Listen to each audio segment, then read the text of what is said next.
अगर मैं आपसे पूछूं क्रिकेट की सबसे अनइक्वेस्ट टीम कौन सी है, तो आप में से कई लोग न्यूजीलैंड को चुनेंगे और कई लोग साउथ अफ्रीका को। पर मैं जिस टीम को चुनूंगा वह होगी साउथ अफ्रीका। एक ऐसी टीम जो वर्ल्ड की तीसरी सबसे ओल्डेस्ट टीम है, जिस टीम में आज तक कई लेजेंडरी प्लेयर्स खेल चुके हैं, लाइक एबी विलियर्स, जैक लिस्ट, वे रहेंगे और कई और। But despite all of this, अगर हम इस टीम की आईसीसी ट्रॉफियों पर नजर डालेंगे तो वह एकदम ना के बराबर है। तो क्या सच में अफ्रीका इतनी कमजोर टीम है? वेल, बिल्कुल नहीं, क्योंकि कई बार इनकी अच्छी परफॉर्मेंसेस के बावजूद भी इनकी बुरी किस्मत ने इन्हें वर्ल्ड चैंपियन बनने से रोक दिया। यूथ और साउथ अफ्रीका के पास वर्ल्ड कप जीतने के कई अच्छे मौके थे, पर according to their fans, their best chance was in the 2015 ODI world cup. और वह भी क्यों ना, बिकॉज उस वर्ल्ड कप की बात ही कुछ और थी। बैटिंग से लेकर बॉलिंग तक साउथ अफ्रीका हर एक डिपार्टमेंट में बहुत मजबूत दिख रही थी, और सबको यही लग रहा था कि फाइनली इस बार साउथ अफ्रीका अपने इस आईसीसी कर्व्स को ब्रेक कर ही देगा। पर आगे जो होता है वो तो आप सबको पता ही है। पर आखिर कैसे इतनी strong south African bowling semifinals में एक बड़े से टोटल को भी डिफेंड नहीं कर पाती, और कैसे कई सिली मिस्टेक्स चलते उस वर्ल्ड कप से बाहर हो जाती है, यही जानेंगे हम आज की इस वीडियो में। So let's find out. 2015 का ओडीआई वर्ल्ड कप इंस्टॉलमेंट का 11वां सिडिशन होने वाला था, जिसे ऑस्ट्रेलिया और न्यूजीलैंड मिलकर होकर रहे थे। और यह कहना बिल्कुल भी गलत नहीं होगा, यह ओडीआई वर्ल्ड कप एक से बेहतर वर्ल्ड कप था, क्योंकि उस समय पर लगभग सभी टीम में अपनी प्राइम फॉर्म में थी, और उनमें बहुत सारे प्लेयर्स खेल रहे थे जो या तो पहले से ही लीजेंड थे या फिर आने वाले फ्यूचर में बनने वाले थे। और इसी के चलते ये प्रिडिक्ट कर पाना भी बहुत मुश्किल था कि वह वर्ल्ड कप कौन सी टीम जीतेगी।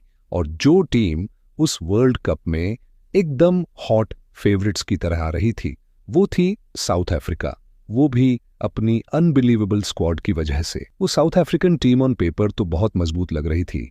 बैटिंग में हाशिए मामला, फैक्ट डू प्लेसेस, एबी विलियर्स और डेविड मिलर तो अलग ही टहलका मचा रहे थे। और अगर कभी बाय चांस ये सब फेल भी हो जाते तो बॉलिंग में तेल, स्टैन, मनी मोरिकल और इमरान ताहिर जैसे डेंजरस बॉलर्स तो थे ही वो मैचेस जितवाने के लिए। और इन्हीं सब के चलते कई लोग तो इस साउथ अफ्रीकन टीम को एक of the greatest ever team भी मानते थे। पर क्या यह south African team on field भी इतनी स्ट्रांग थी, just like on paper? Well, इसका जवाब तो आप सबको आगे मिलेगा। बट इतनी स्ट्रांग टीम होने के बावजूद भी साउथ अफ्रीका की जर्नी उस पूरे ही वर्ल्ड कप में आसान तो कभी भी नहीं रहती। अपने ग्रुप स्टेज के पहले ही मैच में जिम्बाब्वे को आसानी से हराकर साउथ अफ्रीका अपने इस वर्ल्ड कप कैंपेन को स्टार्ट करती है। हालांकि बाद में इंडिया और पाकिस्तान से बिग डिफॉल्ट के बाद साउथ अफ्रीका के क्वालिफिकेशन चांसेस और यह मुश्किल जरूर होते हैं, पर अपने बचे हुए मैचेस में वेस्ट इंडीज, आयरलैंड और यूएई जैसी टीमों को हराकर साउथ अफ्रीका वाटर फाइनल्स के लिए क्वालिफाई कर जाती है, जहां पर उनका मैच था अगेंस्ट श्रीलंका, जो कि उस पूरे ही वर्ल्ड कप में इतनी भी ज्यादा स्टोन नहीं लग रही थी। हाँ, उनके पास टंगाकारा, दिलशान और मलिंगा जैसे कई और अच्छे प्लेयर्स जरूर थे, बट वो सब भी उतनी अच्छी फॉर्म में नहीं चल रहे थे। श्रीलंका का बैटिंग ऑर्डर टोटली संकारा और देर शान पर ही डिपेंडेंट था, जो कि इस टीम का सबसे वीक पॉइंट था। और उनकी बॉलिंग भी कुछ उतना खास परफॉर्म नहीं कर पा रही थी। फिर क्या था, उनकी इसी वीकनेस का फायदा साउथ अफ्रीकन बॉलिंग जंप कर उठाती है, और उस मैच में श्रीलंका को उनके वर्ल्ड कप हिस्ट्री के सबसे लोएस्ट स्कोर एक 43 रन पर ही ऑल आउट कर देती है। और फिर इस छोटे से टोटल को आराम से चेस करके साउथ अफ्रीका अपने वर्ल्ड कप इतिहास का पहला नॉकआउट मैच जीत जाती है, जिसके चलते अब आगे सेमीफाइनल्स में उन्हें न्यूजीलैंड को फेस करना था, which was a very strong side in that World Cup, especially with the fairness batting approach of Brendan McCom. It was going to be a very close match.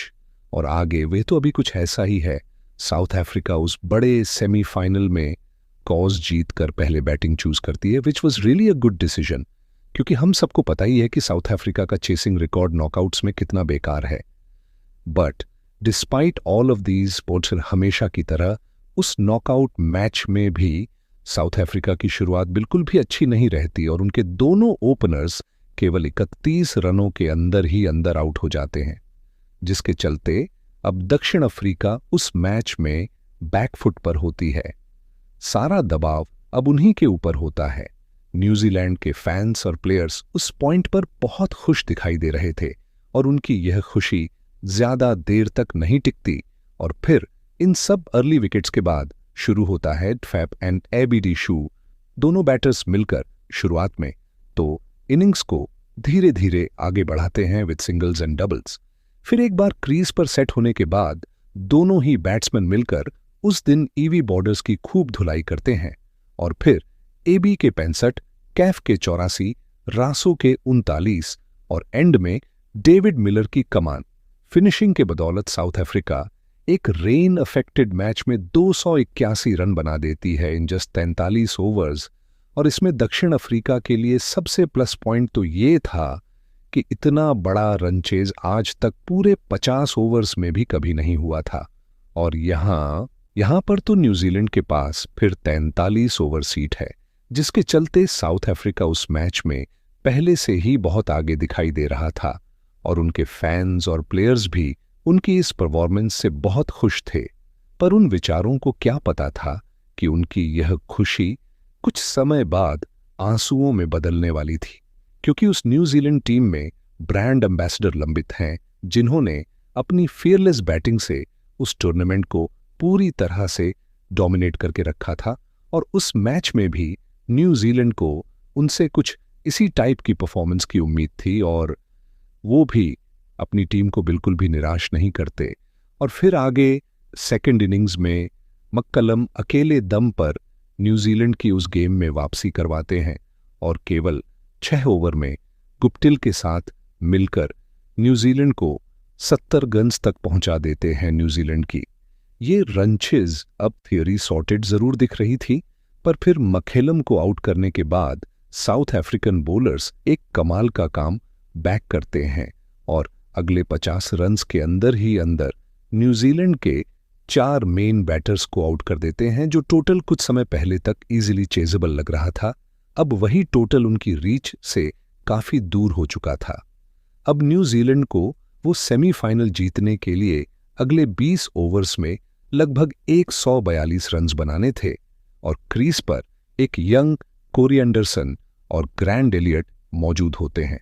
Pressure तो इन दोनों ही बैट्समैनों पर बहुत होता है, पर ये दोनों ही प्लेयर्स हार बिल्कुल भी नहीं मानते और साथ में मिलकर न्यूजीलैंड को उस तब फेस से बाहर निकालते रहे और अगली विकेट के लिए 110 रनों की एक इंपॉर्टेंट पार्टनरशिप करते हैं, जिसमें इन दोनों को ही साउथ अफ्रीकन फील्डर से बहुत सपोर्ट मिलता है।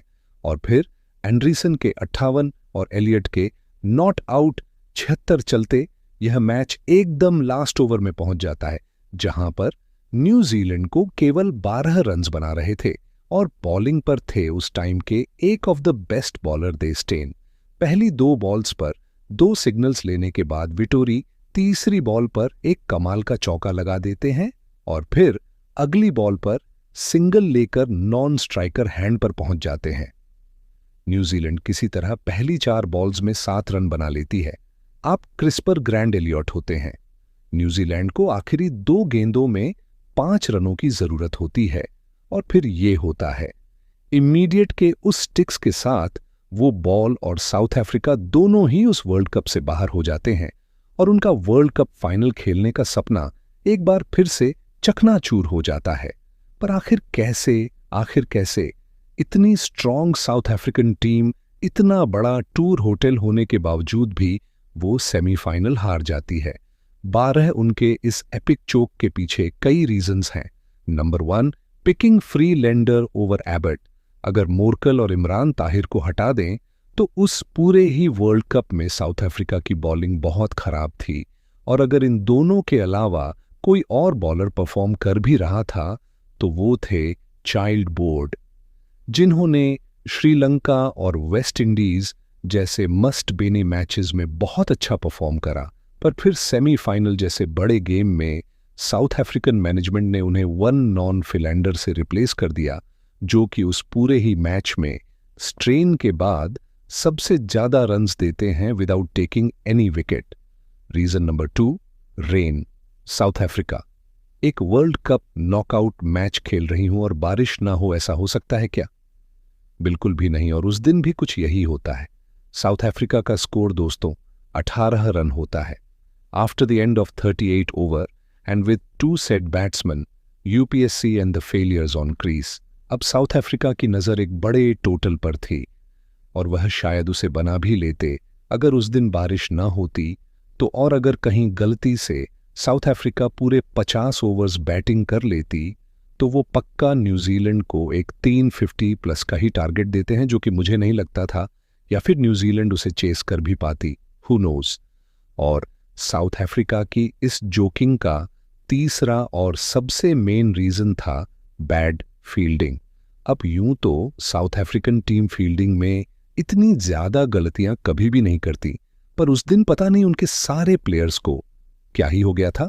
पहले A-B का वो रन आउट मिस, फिर एलियट के वो 2 कैचेस और कई मिस फील्डिंग्स, जिसके चलते साउथ अफ्रीका एक जीता जीता मैच हार जाती है।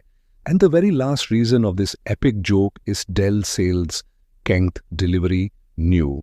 तो डेल स्टैंड किसी भी दिन पर किसी भी कैप्टन के फर्स्ट चॉइस होंगे for the last over, specially in a world cup semifinal, जहां पर ऑपोजिशन को केवल 12 रन्स चाहिए with an extremely set batsman on the crease.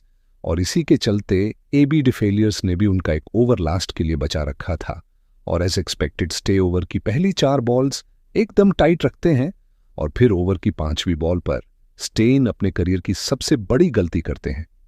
अब आप ही मुझे बताओ कि अगर आप स्टेन की जगह होते तो आप क्या डालते हैं?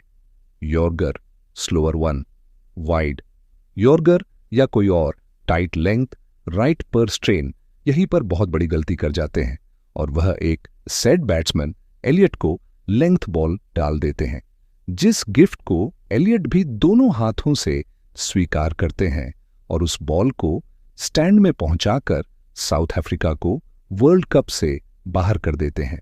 बट पर्सनली अगर साउथ अफ्रीका वह सभी फाइनल जीत पर जाती तो भी मुझे ये नहीं लगता कि उस टीम में इतना पोटेंशियल था कि वो ऑस्ट्रेलिया को वर्ल्ड कप फाइनल में हरा सके। वैसे आप लोगों को क्या लगता है, क्या दक्षिण अफ्रीका सच में करी कोई ICC वर्ल्ड कप जीत पाएगी? Do let me know in the comments.